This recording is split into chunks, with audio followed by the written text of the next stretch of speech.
আবারও দিল্লির দিকে নজর রাখবো। দিল্লিতে অমিত শাহ দপ্তরের বাইরে ধর্ণা তৃণমূল সাংসদদের। একেবারে গতকালের ঘটনাকে কেন্দ্র করে ধুন্ধুমার পরিস্থিতি। তৃণমূল সাংসদরা তারা ধর্ণায় বসেন হাতে প্ল্যাকার্ড নিয়ে। মোট 8 জন সাংসদ আজ ধর্ণা কর্মসূচি পালন করেন অমিত শাহ দপ্তরের বাইরে, এবং তারপরে দিল্লি পুলিশ তাদের সরে যেতে বললে তারা সরে যাননি এবং বচসায় জড়িয়ে পড়েন দিল্লি পুলিশের সঙ্গে।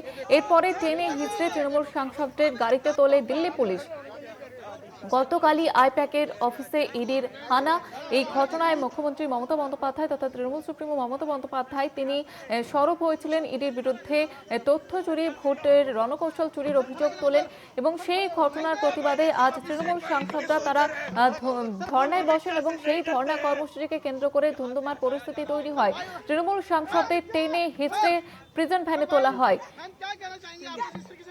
এরপরে পার্লামেন্ট স্ট্রিট থানায় নিয়ে যাওয়া হয় তৃণমূল সাংসদদের, এবং এই নিয়ে তৃণমূল সাংসদরা তারা কি জানিয়েছেন আপনাদের শোনাবো।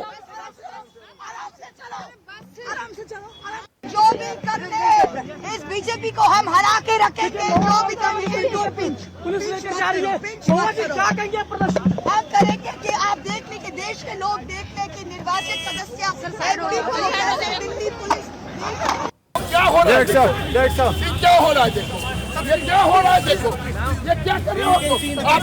अमित शाह को बुलाओ या ऑफिस में। बंगाल में क्या कर रहे हैं अमित शाह क्या कर रहे हैं? हाँ, ये क्या चोरी कर रहे हैं, वोट चोरी कर रहे हैं अमित शाह। हाँ, ये क्या You are being detained now. You are being detained. You are being detained now. You're seeing what is happening with Amit Shah's Delhi police. You're seeing what is happening to MPs. All our MPs have been picked up. Stop! what will you say? What will you say?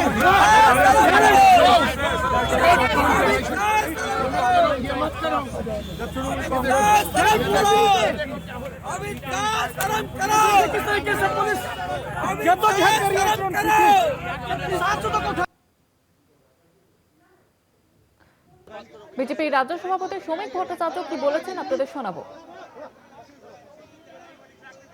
पूरा देश देख रहे हैं क्या होगा धरना प्रदर्शन करके। लोकतांत्रिक व्यवस्था है, धरना दे ही सकते हैं, उसको देने दीजिए। तृणमूल कांग्रेस पश्चिम बंगाल में जैसे पुलिस और सीआईडी का इस्तेमाल करते हैं, तो वो लोग सोच रहे हैं कि भारतीय जनता पार्टी उसी तरीके से ईडी सीबीआई के इस्तेमाल करते हैं। तो बिहार में भी वोट चोरी का बात किया था ना, नतीजा क्या हुआ? एसआईआर का चलते तृणमूल का ये घबराहट आज दिखाई दे रहे हैं। तृणमूल कांग्रेस ऊपर से नीचे तक भ्रष्टाचार से लिप्त है और इसी का कारण ये चल रहा है। আর এই বিষয় নিয়ে আমরা কথা বলেছিলাম তৃণমূল নেতা জয়প্রকাশ মজুমদারের সঙ্গে, তিনি কি জানিয়েছেন আপনাদের শোনাবো। গণতন্ত্র ধ্বংস করবে আর তৃণমূল কংগ্রেস চুপ করে থাকবে, এটা তো হতে পারে না। অনেক কষ্টে অর্জিত এই স্বাধীনতা এবং গণতন্ত্র, এবং যে স্বাধীনতার জন্য বিজেপি তথা আরএসএস হিন্দু মহাসভা কোনোদিন কোনো সংগ্রাম করেনি, বিজেপির কোনো সংগ্রামের ইতিহাস নেই।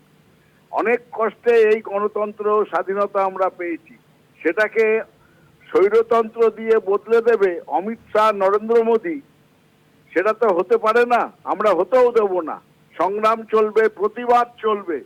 তারই নিদর্শন স্বরূপ দিল্লির বুকে হোম মিনিস্টার গৃহমন্ত্রীর বাড়ির সামনে আজকে যে ধর্ণা হয়েছিল, সেইটাতে আজকে দিল্লি পুলিশ বর্বরোচিত ভাবে তাদেরকে চ্যাংদোলা করে তুলে নিয়ে গেছে।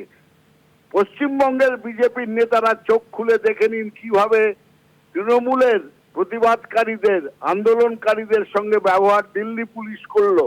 কালকে কলকাতায় যদি এর রিপিট হয় উল্টো দিকে, তখন যেন তারা মুখ খুলে চিৎকার না করেন, অভিযোগ না করেন।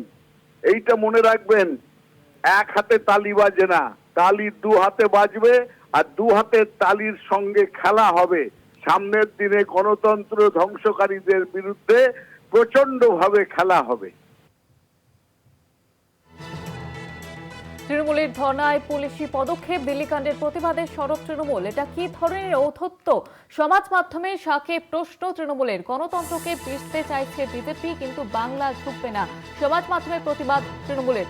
অভিষেক বন্দ্যোপাধ্যায় তিনি পোস্ট করেছেন এক্স হ্যান্ডেলে, অমিত শাহকে প্রশ্ন তুলেছেন অভিষেক বন্দ্যোপাধ্যায়।